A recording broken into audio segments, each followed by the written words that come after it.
여호수아야 너가 정결하라. 하나님의 능력과 또 승리와 정복을 위해서 주님께서 그의 백성들과 또 리더인 여호수아에게 명령했던 그 말씀이 제가 강단에서 기도할 때마다 하나님이 큰 은혜를 주시더라고요. 그 말씀이 떠오르는 거예요.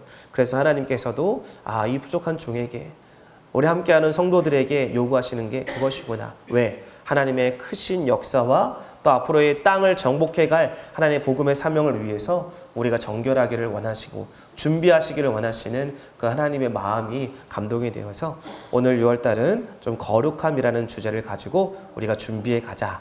그래서 오늘 설교 제목이 뭐죠? 거룩한 믿음 위에 자신을 세우라라는 것입니다. 오늘 본문에 보시면요, 유다는요, 오늘 유다서는 딱 한 장으로 되어 있습니다. 이 유다는 성도들에게 이야기를 시작하는데 어떻게 하느냐? 17절을 한번 보십시오. 우리 다 같이 한번 17절 읽어보도록 하겠습니다. 사랑하는 자들아, 너희는 우리 주 예수 그리스도의 사도들이 미리 한 말을 기억하라. 지금 사도들이 한 이야기를 기억하게 함으로써 오늘 우리가 읽은 본문을 시작하죠. 그렇죠? 자, 이 말이 무슨 말이냐? 자신이 하고자 하는 말, 유다가 하고자 하는 말이 중요성을 사도들의 권위를 빌려서 그 권위를 내세워서 강조하고 있는 거예요. 자기의 이야기를 사도들의 권위를 가지고 더 강조하고 있다. 그만큼 강력한 메시지다라는 것이죠. 사도들이 순교하기 직전까지 사역하면서 했던 말들을 기억하라라는 거예요. 그게 무엇입니까? 오늘 마지막 시대에 일어날 신앙의 현상들에 대해서 우리가 늘 깨어 있어야 되고 또 그 믿음을, 거룩한 믿음을 잘 유지해서 세상에 동화되지 아니하고 세상을 이겨낼 수 있는 그런 능력 있는 믿음을 소유해야 된다라는 것이 유다의 사도들의 권위까지 이용하면서까지 그렇게 강조하고 있다라는 것이죠. 오늘 18절을 보십시오. 자, 마지막 시대에 일어날 일들에 대한 현상들에 대해서 오늘 18절에서는 뭐라고 얘기하느냐? 자, 한번 읽어볼까요? 다 같이. 그들이 너희에게 말하기를 마지막 때에 자기의 경건하지 않는 정욕대로 행하며 조롱하는 자들이 있으리라 하였나니. 자, 여기서 보니까 마지막 시대에 일어날 일들에 대해서 유다가 예언적으로 말씀하고 있어요. 이것은 우리들에게도 적용되고 앞으로도 적용되는 예언의 말씀입니다. 그 중에 특별히 유다는 교회 밖과 교회 안에 발생하는 내부적인 문제들이 있을 것이다. 그것을 경계하라는 거예요. 이 유다서는 1장이지만 1장의 서두 부분은, 초반 부분은 인사말 하고요. 그 다음에 교회 밖에서의 거짓 교사들, 이단들, 이런 외부에서 교회와 성도들을 굉장히 혼란케 하는 그런 위협적인 요소가 있으니까 경계하라라는 것이고요. 중반 이후부터 우리가 읽은 본문은 뭐냐? 오늘 본문은 외부가 아니에요. 이단의 세력이 아니라 교회 안에서예요. 교회 내부 안에서 발생하는 그러한 갈등과 문제들에 대한 이야기예요. 자, 오늘 우리가 흔히 외부의 적보다 무서운 적이 뭐라고 하죠? 내부의 적이다 라고들 합니다. 마지막 때에 일어나는 신앙을 위협하는 현상은 바로 무엇이냐? 경건하지 않는 정욕대로 행하다. 자, 크리스찬인데 교회 내부 안에 문제가 생기는 게 뭐냐? 저와 여러분들 안에 마지막 때에 일어나는 문제가 뭐냐? 말은 크리스찬이고 다 예수는 믿는다라고 하지만 뭐예요? 경건성이 없고 경건하지 않는데 뭐예요? 정욕적으로 행하는 거예요. 예배도 사역도 하기는 하지만 뭐예요? 내 의를 드러내고 내 욕심 드러내고 내가 이만큼 했으니까 존경받으려고 하는 그러한 경건하지 않은 정욕대로 행한다라고 말하는 것이죠. 게다가요, 오늘 말씀에 우리가 읽은 18절에 보면은 조롱하는 자들이 있다라고 이야기를 합니다. 결국 무엇입니까? 경건하지 않는 정욕, 세속적인 욕망입니다. 조롱은 무엇입니까? 놀리고 비웃고 희롱하는 것입니다. 이 모든 것들을 보면 결국에는 복음의 진리와 경건한 신앙을 쫓는 사람들을 비웃는 사람들이 어디 안에 있다? 교회 안에 있다라는 거예요. 이게 놀랍지 않습니까? 우리가 그런 분들이 있으면 존경하고 사랑하고 부족한 부분이 있으면 어떻게 해요? 이끌어주고 섬겨줘야 되잖아요. 그런데 그런 사람들을 조롱한다라는 거예요. 교회 안에서, 교회 내부에서 그렇죠. 이게 마지막 때 일어나는. 그러니까 교회를 자꾸 와해시키는 거죠. 하나님의 몸을 찢어가는 것입니다. 이것이 참 무서운 일입니다. 교회 내에서 세속적인 욕망을 추구하는 일들이 계속적으로 발생하는 것이지요. 거룩해야 할 교회가 세속화되어지고 세속적 욕망의 그런 현장으로 교회가 변질되어져 가는 것이지요. 그렇기 때문에 오늘 한국교회가 우리 재단이 정말로 하나님 앞에서 거룩해질 수 있도록 여러분의 기도 많이 해주시기를 바랍니다. 아멘이죠? 그리고 목회자들이 이 강단을 설교할 때 세상의 성공 법칙이나 여러 가지 마케팅이나 또 어떤 성도들을 모으기 위한 그러한 설교가 아니라 정말로 예수 그리스도의 피 묻은 십자가의 복음이 정말로 능력 있게 선포되어질 수 있는 우리 교회뿐만 아니라 한국 강단이 될 수 있도록 우리 목회자들을 위해서 한국교회의 종교 지도자들을 위해서 우리 함께 기도하는 우리 모두가 되기를 바랍니다. 예수님도요, 세상에 오셨을 때요, 거룩해야 할 예루살렘 성전이요, 예수님이 딱 예루살렘 성에 입성하니까 종료주일 우리가 기억하지 않습니까? 종료주일 때 고난주간을 볼 때 예루살렘 성에 들어가니까 어떤 일이 있었습니까? 성전 앞에서 많은 상인들이 우상의 제물과 그리고 여러 가지 하나님을 섬기고자 하는 제물을 파는 그런 상전들이 굉장히 많았습니다. 예수님이 그 모습을 보라고 뭐라고 한 줄 아세요? 너희들이 하나님이 기도하는 집을 강도의 소굴로 만드느냐 하면서 그 모든 것을 다 엎어버리시는 것들을 보게 됩니다. 이것이 무엇입니까? 오늘 우리가 이 유다서를 통해서 볼 수 있는 예언의 말씀들이 이미 예수님 때부터 이루어져 가고 있었고 또 오늘날에도 그런 모습들이 있다라는 것을 대변해 준 거 아니겠습니까? 계속해서 유다는요, 오늘 이런 세속화되고 변질된 자들이 보이는 행태와 그런 현상이 그럼 왜 일어나는지에 대해서도 이야기를 해요. 그게 19절입니다. 우리 19절 같이 한번 읽어볼까요? 자, 다 같이 읽습니다. 이 사람들은 분열을 일으키는 자며 육에 속한 자며 성령이 없는 자니라. 자, 교회 안에서 이런 문제가 일어나는 일이 무엇이에요? 교회 안에는 있지만 결국에는 예수님 인격적으로 만나지 않은 거예요. 그래서 그 표현이 무엇입니까? 19절에 분열을 일으킨다. 육에 속한 자다. 성령이 없다라고 이야기를 하고 있어요. 여러분, 이 모습들을 보면서 오늘날의 한국 교회에 정말 우리 교회에 당을 짓고 때로는 정말로 여러 가지 오늘 말씀 속에서 육에 속한 행동들과 말을 하고 결국에는 성령이 있는 것 같지만 없는 삶을 살아가고 있는 그러한 것이 한국교회의 힘이 약화되고 있는 모습이 아닐까. 오늘 본질적인 이 문제를 우리가 고민해보고 또 그것이 없다면 주님께 간구하고 주님 앞에 정결하게 나아갈 수 있는 우리 모두가 되어줄 수 있기를 바랍니다. 오늘 그렇기 때문에 여러분, 거듭나지 못한 사람들이 모인 교회는 이름만 교회일 뿐입니다. 세상과 다를 바가 없습니다. 교회란 이름을 지녔지만 사대교회처럼요, 죽은 교회가 되는 것이지요. 신앙에 뭐가 없느냐? 생명력이라는 것이 없어요. 교회는요, 생명력이 꿈틀대야 됩니다. 저는 우리 성원교회가 정말로 영혼들이 이 교회에 와서 말씀을 통해 또 여러분이 섬기는 사역을 통해 한문 식탁교제를 통해 또 여러분이 하는 모든 기관의 사역들을 통해 그 생명이 꿈틀대는 그 은혜를 경험할 수 있는 교회가 되기를 바랍니다. 이게 정말 하나님이 원하시는 교회 아니겠습니까? 그러기 위해서는 세상과 구분된 뭔가가 있어야 돼요. 세상 속에서 느꼈던 것을 교회에서 느끼면 안 되잖아요. 세상에서 느끼지 못했던 것을 교회에서 느낄 수 있는 게 교회 아니겠어요? 그런 구분되고 차별된 무언가가 있어야 되는데 하나님을 통해서 주시고자 하는 그 차별성은 바로 뭐냐? 그게 바로 거룩성이라는 거예요. 거룩하다라는 말 자체가 세상과 세속적인 것과 구별되다라는 뜻을 가진 게 거룩성입니다. 그렇기 때문에 오늘 우리의 신앙을 잘 점검해보고 한국교회 또 우리 교회가 어떻게 하나님 앞에 서 있는가를 하나님의 거룩성 안에서 구별된 모습 안에서 다시 한번 잘 점검해 볼 수 있기를 바랍니다. 그래서 오늘 유다는요, 이러한 신앙을 엄히 경계하면서 이런 병든 신앙, 타락한 신앙, 세속적인 신앙에서 벗어나서 참된 신앙을 세우기 위해서는 어떻게 해야 되는가, 사도들의 권위까지 가지고 와서 강력하게 권면하고 있다는 거예요. 오늘 우리 성원교회가 이 메시지들을 잘 듣고 우리의 마음속에 잘 간직하고 또 우리 교회의 중직들과 또 목회자들을 위해서 기도할 수 있는, 그것을 위해 나아갈 수 있는 우리 성도들 또 우리 교회 될 수 있기를 바랍니다. 자, 그렇다면 오늘 거룩한 믿음 위에 우리의 자신을 어떻게 세워야 되는가? 자, 첫 번째는요, 자, 20절 그 설교의 말씀이 제목이 나오는데요. 다 같이 한번 20절 읽겠습니다. 사랑하는 자들아, 너희는 너희의 지극히 거룩한 믿음 위에 자신을 세우며 성령으로 기도하며. 자, 여기서 보니까 지극히 거룩한 믿음 위에, 그렇죠? 자신을 세우라. 이게 첫 번째예요. 거룩한 믿음 위에 자신을 세운 겁니다. 그냥 믿음이 아니에요. 근데 그 거룩함도 어떤 거룩함?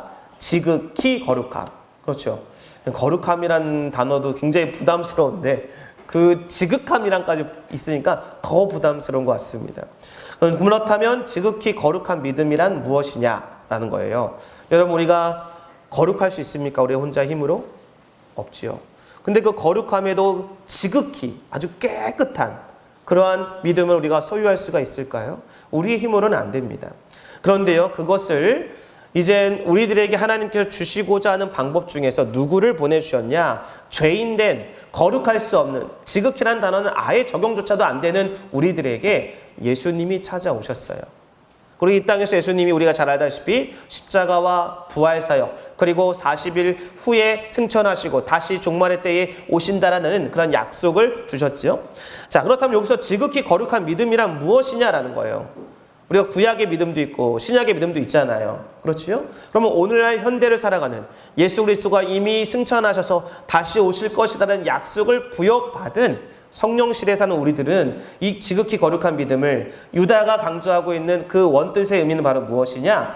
예수 그리스도를 나의 구주로 고백하면서, 주되심을 고백하면서 그 주되신 예수님께서 나에게 명령하시고 그분이 열어가시고자 하는 그런 진리를 내가 절대적으로 순종하는 믿음이 지극히 거룩한 믿음이에요.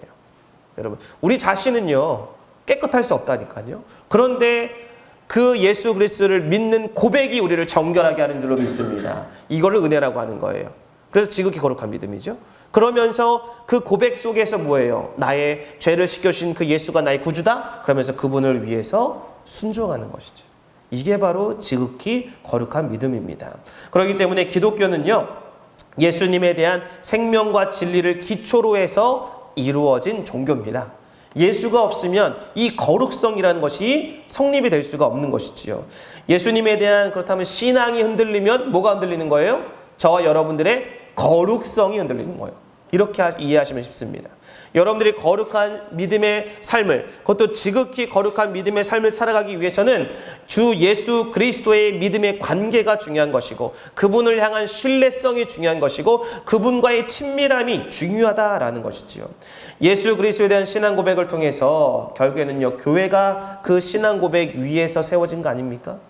베드로의 신앙 고백 위에 주는 그리스도시요 살아계신 하나님의 아들이십니다라는 그 신앙 고백 위에요, 교회가 세워졌어요. 그렇지요? 그래서 사탄의 권세, 음부의 권세가 너를 이기지 못할 것이다 라고 말하면서 그 믿음의 고백 위에 하나님의 영광이 담겨지게 되었다라는 것이지요. 오늘 유다는요, 자신의 생생한 삶의 체험을 통해서 이것을 확인했습니다. 그리고 자신을 뭐라고 소개하느냐? 모든 바울과 사도들을 보면은요, 예수 그리스도의 종이라고 소개합니다. 종. 왜? 그분이 나의 뭐니까? 주니까. 주되심에 대한 고백이에요. 사도들에 대한 성경의 고백들을 보면 항상 종으로 표현해요. 그렇죠? 왜 그럴까요? 신앙의 거룩성의 핵심의 시작은 예수 그리스도가 나의 구원의 주이다. 나의 죄를 해결할 수 있는 유일한 주님이시다라는 것을 믿는 거죠. 아멘입니까? 그렇기 때문에 이러한 믿음 위에, 그리스도를 향한 이 거룩한, 그 지극히 거룩한 믿음 위에 자신을 건축하라라고 오늘 유다는 이야기를 하고 있습니다. 그랬을 때 우리가 어떻게 된다? 지극히 거룩한 믿음을 세워나갈 수 있다라는 것을 기억하시기 바라고요. 두 번째, 아까 우리가 읽은 말씀 20절에 보면 거룩한 믿음 위에 자신을 세우라가 첫 번째고, 두 번째는 그 다음에 나오죠. 어떻게 하라고요? 성령으로 기도하라 라는 것입니다. 다른 성경에 보면, 다른 번역 성경에 보면요, 성령으로 기도하라를 뭐라고 하냐? 성령 안에서 기도하라 라고 나와요. 성령 안에서. 자, 이 말씀이 뭐냐? 성령으로 기도하라, 성령 안에서 기도하라 라는 말은 무엇이냐면 성령의 뜻을 따라 기도하라라는 거예요. 성령의 뜻, 하나님의 뜻을 따라. 여러분, 예수님이 성만찬 후에 고별 설교에서요, 성령께서 오시면 어떻게 되는지에 대해서 분명히 말씀해주고 있습니다. 요한복음 16장 13절에 14절에 보면 이렇게 나와요. 그러나 진리의 성령이 오시면 그가 너희를 모든 진리 가운데로 인도하시리니 그가 스스로 말하지 않고 오직 들은 것을 말하며 장래를 너희에게 알리시리라. 그가 내 영광을 나타내리니 내 것을 가지고 너희에게 알리시겠음이라 라고 나옵니다. 성령께서 오시면요, 그분께서 우리를 도와주는 역할이 뭐냐? 진리 가운데로 인도해 주시고요, 주님의 영광을 우리에게 나타내 주신다라는 거예요. 이게 성령의 아주 주된 역할이죠. 그렇기 때문에 우리는 언제나 이 성령님의 도우심을 구하고 의지하고 내 뜻이 아닌 성령님의 뜻을 따라 은혜를 가지고 믿음을 갖고 구할 때 그 마음 가운데 하나님의 역사가 일어난다라는 것이죠. 그래서 은혜를 구하는 것 자체가 뭐예요? 기도입니다. 기도. 은혜를 구하는 거예요. 성령님 나를 도와주십시오. 성령이 없으면 나는 할 수 없습니다 라고 고백하는 이 믿음, 이게 뭘 만든다? 거룩한 믿음. 여러분을 거룩하게 하고요, 하나님 앞에 정결하게 세워가신다라는 것이지요. 우리는 그렇기 때문에 늘 연약합니다. 죄성이 있어서요, 예수를 믿지만 아직도 우리는 손을 씻어야 되는 욕심을 따라 구하게 되고 정욕을 따라 구하게 되는 것이 우리의 기도에 너무나 많습니다. 이것이 인간의 연약함이죠. 기도하는 자리로 나왔지만 뭐예요? 기도의 내용이 올바르지 못할 때가 너무나 많다라는 거예요. 내 정욕대로 구하는 경우가 너무 많습니다. 그래서 성령님이 보혜사로 우리에게 찾아오셔서 연약한 믿음을 가진 우리들을 어떻게 한다? 도와주신다. 도와주셔서 바른 기도를 할 수 있도록 그분이 이끌어 주신다. 근데 여러분의 마음의 자세가 뭐가 있어야 되냐? 성령님 나를 주님께 맡기오니 나를 이끌어 주옵소서. 의지하는 마음이 기도할 때도 여러분에게 있어야 될 줄로 믿습니다. 그래야 뭐예요? 우리가 거룩한 믿음을, 그래야 정말 이 시대, 타락한 이 시대 속에서도 우리의 믿음과 영성을 유지할 수 있다는 거예요. 잘 보십시오. 여러분들이 교회 와서 기도할 때, 이 시간에도 아까 우리가 회개 기도하고 결단 기도할 때 보면은요, 항상 내가 생각하고 내가 하고자 하는 기도대로 하잖아요. 그렇죠? 하나님 나 어렵습니다. 가정의 문제, 직장의 문제 어렵습니다. 하나님 영적으로 하나님 앞에 말씀 가운데 서지 못했습니다. 하나님 용서하여 줘. 내 힘으로요. 내 생각, 내 계획, 내가 이렇게 했기 때문에 하나님 용서하여 주시고 이렇게 이런 문제가 있기 때문에 하나님 응답하여 주시고 이런 기도잖아요. 그런데 그 기도 속에 어떠한 마음으로 해야 된다? 성령을 의지하는 마음이 절대적으로 있어야 된다는 거예요. 그래서 기도할 때 제일 먼저 기도할 때요, 대표 기도를 하거나 설교에 올라오거나 찬양 인도를 할 때 제일 먼저 기도해야 되는 게 뭔지 아십니까? 성령님 나를 인도하여 주옵소서. 이게 있어야 돼요. 저도 우리 강대상에 올라올 때요, 오늘 말씀을 준비하면서 많은 성도들 아침에 올 때마다 인사하고 제 사무실에서 나갔다 들어왔다 한 10대 번을 하잖아요. 그러면서도 하나님 내 마음을 지켜주옵소서예요. 분주하지 않게. 성도들을 많이 인사하고 맞이하면서도 내 마음이 하나님의 말씀 속에서 그 초점을 잃지 않도록 주님 나의 마음을 지켜주옵소서. 하나님의 말씀이 오늘 하나님께서 전달하시고자 하는 그 메시지의 포인트를 놓치지 않게 하여 주옵소서. 시간 때우고 그냥 가지 않도록 하나님 앞에 정결하게 아버지 강단에서 서게 하여 주옵소서. 근데 제 힘으로 안 되잖아요. 그래서 뭐예요? 성령님 저를 붙들어 주옵소서. 이게 중요하다는 것이지요. 그래서 사도 바울은 말합니다. 로마서에서 뭐라고 하는지 아세요? 그가 하나님 앞에 이렇게 말합니다. 로마서 8장 26절에서 27절에 보면 이와 같이 성령도 우리의 연약함을 도우시나니 우리는 마땅히 기도할 바를 알지 못하나 오직 성령이 말할 수 없는 탄식으로 우리를 위하여 친히 간구하시느니라. 마음을 살피시는 이가 성령의 생각을 아시나니 이는 성령이 하나님의 뜻대로 성도를 위하여 간구하심이니라 라고 기록되어 있어요. 여러분 우리는 연약하지만 마땅히 기도할 바를 알지 못하지만 여러분 결국에는 그렇게 도와가시고 이끌어가시는 분이 누구다? 성령 하나님이시다라는 것을 말씀을 통해 로마서 8장 26절 27절을 들었다면 우리가 해야 되는 역할은 뭐예요? 우리가 해야 되는 내용은 무엇입니까? 그분을 의지해야 되는 거죠. 강대상에 올라오든 아니면 삶 속에서 중요한 일들을 결정하든 평상의 삶을 살아가든 그분이 나를 인도하실 수 있도록, 그분이 나를 붙잡고 나는 그분을 의지하며 그 뜻대로 순종할 수 있도록 나아가는 것이 무엇이다? 이 타락한 시대에서 우리의 영성을 지키고 하나님께서 쓰시고자 하는 사람들의 삶의 질이다라는 것을, 우리의 마음이다라는 것을 잊지 마시기를 바랍니다. 그렇기 때문에 나를 위하여 성령께서 말할 수 없는 탄식으로 아버지의 뜻을 따라 성령 하나님이 기도해주고 계시다라는 굉장히 우리가 이해할 수 없는 이 엄청난 은혜를 여러분들이 저와 믿는다면 오늘 그분을 의지함으로 나아갈 수 있는 우리 모두가 되길 바랍니다. 성령으로 기도하라. 이게 두 번째입니다. 세 번째, 자 21절에 나오는데요.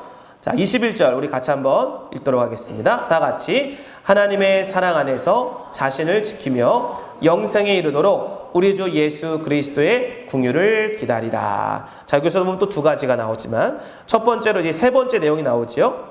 하나님의 사랑 안에서 자신을 지키라 라고 나옵니다. 공동 번역에 보면요, 이 본문이 이렇게 알기 쉽게 이렇게 번역되어 있어요. 제가 한번 읽어드릴게요. 언제나 하나님의 사랑 안에 머물러 있으면서 영원한 생명으로 인도하시는 우리 주 예수 그리스도의 자비를 기다리십시오 라고 나와요. 언제나 하나님의 사랑에 머물러 있으면서.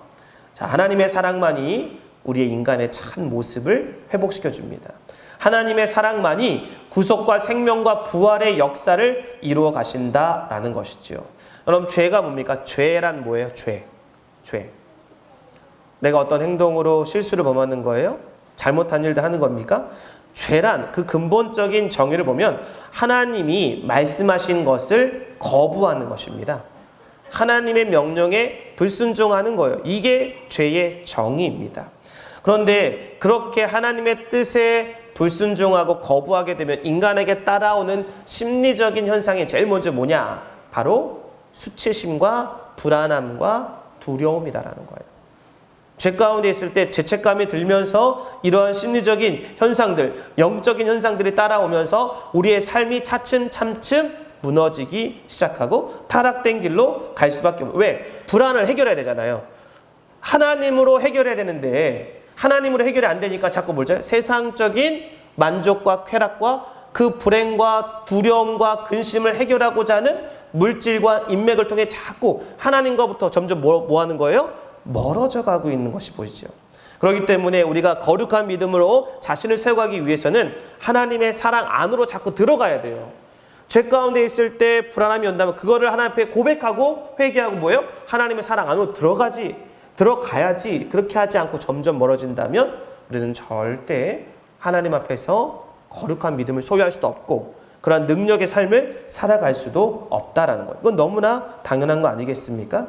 오늘 그렇기 때문에 하나님의 사랑을 받고 그 사랑 안에서 하나님과 교제하고 그 사랑 안에 머물러 있을 때만 우리의 죄와 사망의 권세로부터 우리 자신을 지켜낼 수 있다. 물어볼까요, 여러분? 여러분은 지금 하나님과의 사랑, 하나님을 더 가까이 나아가기 위해서 무엇을 하고 계십니까? 여러분의 자녀가 하나님 앞에 쓰임받기를 원하고 거룩한 영성의 믿음의 사람으로서 하나님 다음 세대를 이끌어갈 수 있는 나의 자녀가 되게 하여 주옵소서 수없이 기도하는데 그런데 그 자녀들이 과연 하나님과 얼마나 가까워지고 있느냐? 부모된 우리들이 그렇게 노력하고 있느냐? 여러분 그런 것들을 우리가 볼 수 있어야 되는 거예요. 그렇지요? 여러분 주일학교에 중고등부에 청년부에 여러분 우리의 자녀들을 계속적으로 예배드리라고 하는 부모가요. 자녀들은요 부모의 그런 권유에 오히려 신앙에 좀 이렇게 튕겨 나갈 때가 더 많아요. 그럼에도 불구하고요 인격적으로 얘기해주고 하나님의 사랑이 무엇인지를 간증으로 해주고 그분의 사랑이 있었기 때문에 엄마가 그분의 사랑이 있었기 때문에 아빠가 위로를 받을 수 있었고 어려운 가운데 있을 때 평안할 수 있었고 비록 환난이 오지만 우리의 환난을 책임지시고 인도해 가시고 피할 길을 주시고 그거를 채워가실 분은 하나님이야. 아들아 딸아 지금은 모르겠지만 너가 믿음을 갖고 그 믿음으로 하나님 앞에 살아간다면 그 하나님이 엄마 아빠를 도와준 것처럼 너를 도와주실 거야. 그러므로 하나님 앞에 예배하는 것부터 습관을 들이자 라고 하는 거예요. 아멘입니까? 제가 저희 이제 조카 중에요. 이제 고1 된 조카가 있습니다. 이천에 제 아내의 조카인데 아주 똑똑해요. 그리고 키가 한 183 정도 되는데요. 고1인데 등치가 이만합니다. 저희 아내의 큰 형님의 장손 아들인데요. 이 아들이 이제 이천에 있는 교회를 다니는데 그 교회에서 고등부 예배를 나가기 싫다는 거예요. 저희 이제 형수님이 얘기하는 거예요. 목사님, 제 아들이 자꾸 고등부 예배를 안 나가려고 그래요. 좀 한 소리 좀 해주세요. 라고 했어요. 그러면 제가 만나자마자 야 관호야 일로 와. 너 교회도 안 나가고 교회 안 나가면 너 벌 받아. 너 하나님 은혜도 안 줘. 제가 이렇게 얘기했을까요? 아니에요. 인격적으로 얘기했어요. 관우야 너 왜 고등부 예배 나가기 싫니? 감사한 거는 장년부 예배가 더 좋대요. 그래서 작년부 예배 나가요. 그럼 물어봤어요. 고등부 예배는 싫은데 왜 작년부 예배는 나가니? 라고 했더니요. 고등부 예배는 아이들이 자기와 같은 형 누나들이 고2, 고3 형들이 찬양을 인도하는데 너무 재미가 없다는 거예요. 그리고 고등부 친구들, 중고등부 친구들이 다 그냥 시체처럼 가만히 앉아 있어서 그냥 무슨 장례식장 오고 갔다는 거예요. 그래서 가기 싫어요. 그런데 어른 예배는 교인이 1000명이 넘으니까 어때요? 막 밴드가 막 왕왕거리고 막 너무 막 그 전도사님들 찬양인도한 전도사님 너무 은혜로우니까 차라리 작년부 예배가 낫다는 거예요. 그래서 제가 뭐라고 했을까요? 그 친구가 그랬습니다. 관호야, 너가 만약에 고2가 되고 고3이 돼서 찬양인도를 한다면 저 형들과 누나들보다 잘할 수 있겠니? 저는 아예 하지도 못하죠. 그러면 저 형들과 누나들이 하나님을 예배하는 그 모습이 열심히 하는 건 너가 인정은 하니? 그러니까 네, 열심히는 하는 것 같아요. 그러나 아직은 장례식 분위기예요. 이러더라고요. 그럼 열심히는 하는데 너는 할 수 있겠니? 저 정도까지 할 수 있겠니? 저는 못해요. 저 형들과 누나들은 하나님을 위해서 최선을 다해서 하는 거야. 비록 분위기는 아니지만 저들의 그 열심, 그 믿음, 관호 너가 좀 본받았으면 좋겠다. 관호야, 어른 예배도 좋지만 고등부에 맞춰서 목사님이 설교를 하는 그 내용이 너한테 더 유익할 거야. 목사님 설교는 좋아요. 제가 이렇게 얘기하니까 마음이 풀려요. 장례식 분위기지만 좀 안타깝긴 하지만 관호야, 하나님을 위해서 하나님을 바라보면서 하나하나 그걸 느껴가면 좋겠구나 라고 했더니요. 고모부 제가 한번 드려보고 분위기가 작년부 예배는 분위기 좋으니까 고등부 예배는 분위기가 안 좋으니까가 아니에요. 그 속에서도 하나님을 예배하는 신실한 사람들이 있어요. 그렇지요? 그리고 그 예배 가운데 하나님 또 역사하십니다. 그 예배를 위해서 말씀을 증거하는 목회자와 성도들의 모든 관계가 하나님께 맞춰져 있는 예배라면 거기에서 은혜가 다 있어요. 결국은 내 마음의 자세죠. 내 중심의 태도다라는 것이죠. 하나님의 사랑 안으로 관호야, 하나님이 너를 사랑하시고 너에게 말씀하시는데 그 세미한 음성을 분위기가 아니라 하나님의 말씀, 하나님 자체를 바라보면서 나아가면 그 장례식 같은 분위기 속에서도 하나님께서 아주 세미한 음성으로 주시는 은혜를 너가 가랑비에 옷 젖듯이 그 은혜를 받음으로 그곳이 장례식이 아니라 축제 예배가 된다는 것을 너의 마음 가운데 하나님의 은혜를 주실 거야. 여러분, 이것은 오늘날 우리들에게도 그대로 적용되는 거 아니겠습니까? 사랑하는 성도 여러분, 하나님의 사랑이 무엇인지를 다시 한번 기억하면서 그분과의 친밀함, 그분을 만나기 위해 예배는 분위기 때문에 내 만족을 채우는 게 아니에요. 예배는 하나님을 만나기 위한 거예요. 내 아내를 위해서, 남편을 위해서, 자식을 위해서 한번 드려주는 거 아니에요. 그렇지요? 예배는 하나님을 만나고 경험하고 그분을 말씀을 통해서 어떤 말씀을 주셨는가를 내가 들음으로 말미암아 하나님이 이런 분이시구나 라는 걸 깨달아가는, 그래서 나를 자꾸 드리는 것이 예배입니다. 그래서 사도 바울이 뭐라고 하는지 아세요? 로마서 8장 35절에 보니까 누가 우리를 그리스도의 사랑에서 끊으리요? 환난이나 공고나 박해나 기근이나 적신이나 위험이나 칼이나 사망이나 생명이나 천사들이나 권세자들이나 장래일이나 능력이나 높음이나 깊음이나 그 어느 것도 우리를 그리스도의 안에 있는 하나님의 사랑을 끊을 수 없느니라 라고 나와요. 세상에 그 무엇도 안에 사랑 끊을 수 없어요. 그렇지요? 하나님의 사랑을 경험하고 느끼고 더 가까워질 수 있도록 저도 저희 조카에게 그렇게 얘기했지만 우리 성도들에게도 부탁드리고 싶습니다. 우리 하나님 여러분 만나길 원해요. 하나님의 사랑을 경험하기를 원해요. 그런데 우리가 분위기 때문에, 저 사람 때문에 하나님을 바라보지 못한다면, 그렇지요?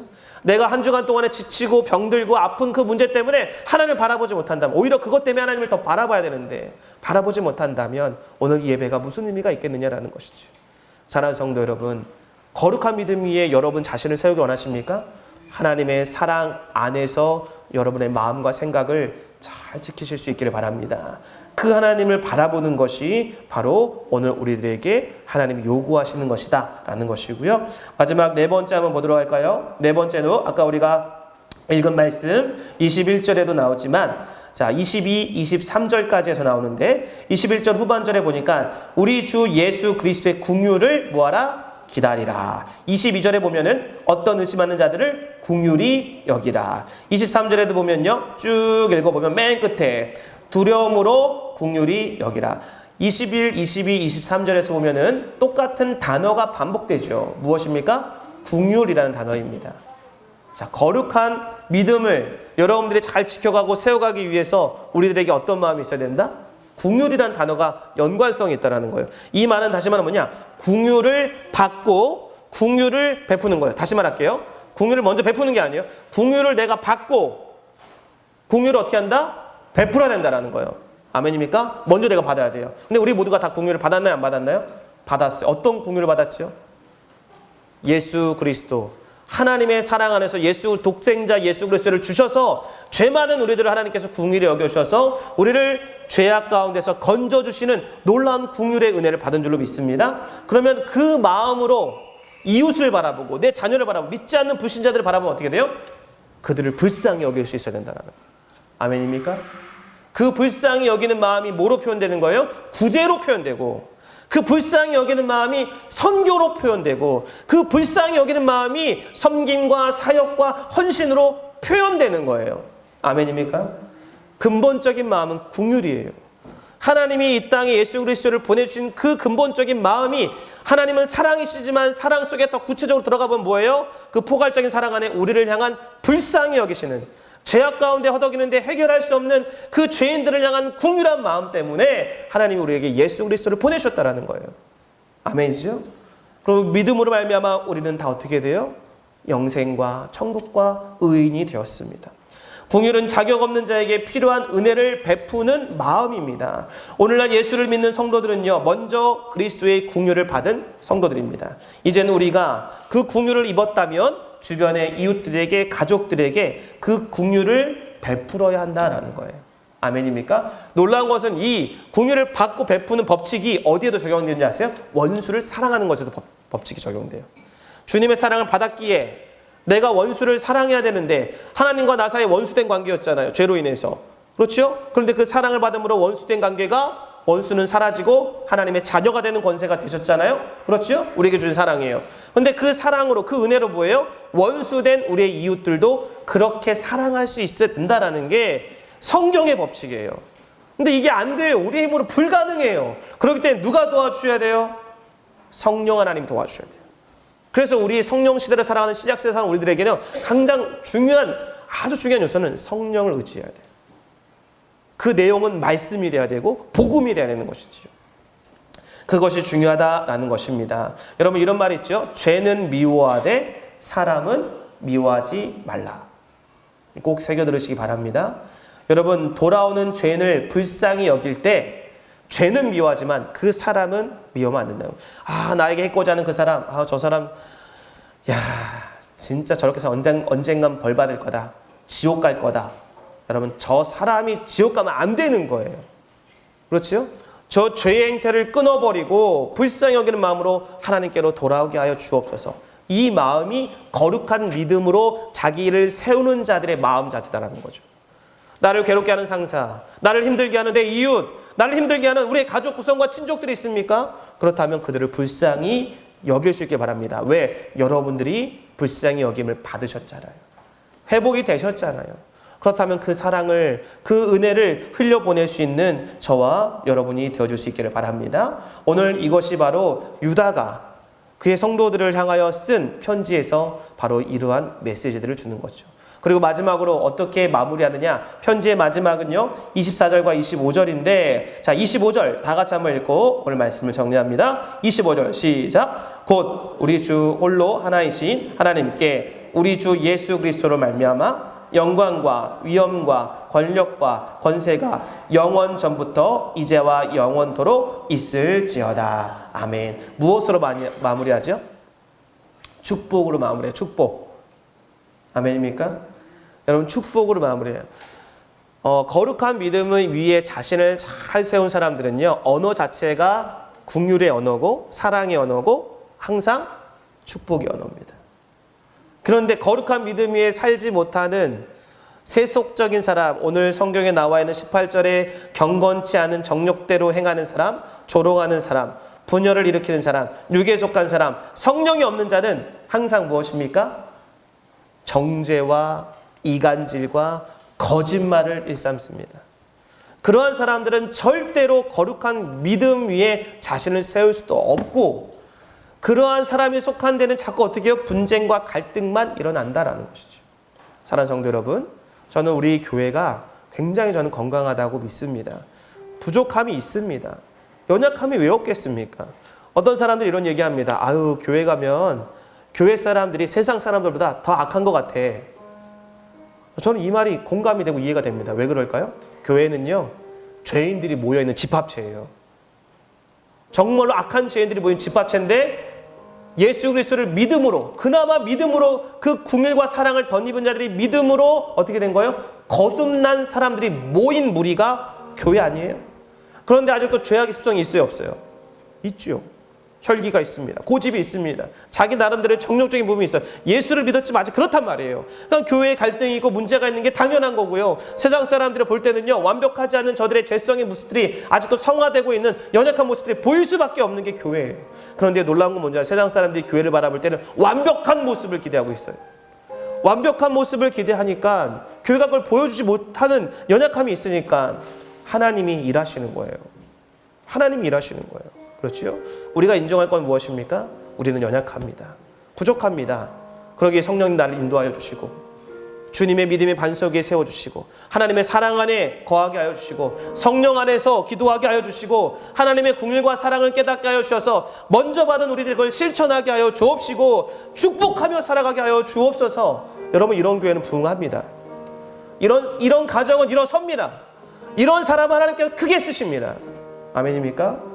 저와 여러분들이 그러한 믿음의 사람이 되어줄 수 있길 바랍니다. 세상 안에서 믿음을 지키고 거룩한 믿음에 서서 하나님의 위대한 사역들을 세워나가는 일에 쓰임받는 저와 여러분, 오늘 유다서를 통해 주신 하나님의 메시지들을 잘 새겨듣는 우리 모두가 되어줄 수 있기를 바랍니다. 우리 한번 이 시간 기도하겠습니다.